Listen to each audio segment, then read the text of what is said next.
Children lose interest in learning because school can be boring. It's often tedious, and kids are told to learn about subjects they're not really interested in. And it's really hard to learn subjects we're not interested in.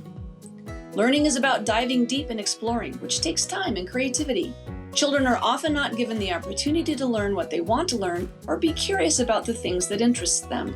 And if children are not interested in learning, how will they ever be able to innovate and create something that will make the world a better place? Today, how children are currently taught is set up to create sameness, and they follow the rules and adhere to a predetermined norm. But followers are not innovators. And so what if there was another way? What if we could encourage students to discover science almost entirely on their own, beginning with the basic building blocks of life?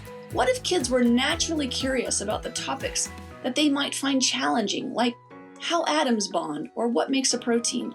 What would happen if a child were to become curious instead of bored? And how can we make this happen?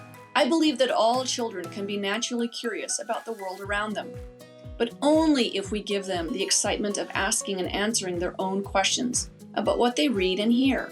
As adults, we need to give them the tools to dive deeper and deeper into subjects that they want to learn, so they want to learn all they can.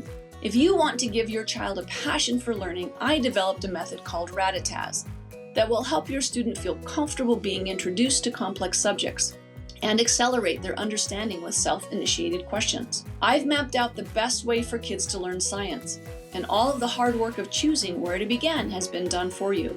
Sequence matters, and we build it for you. And of course, each step of the RATATAZ method is backed by science.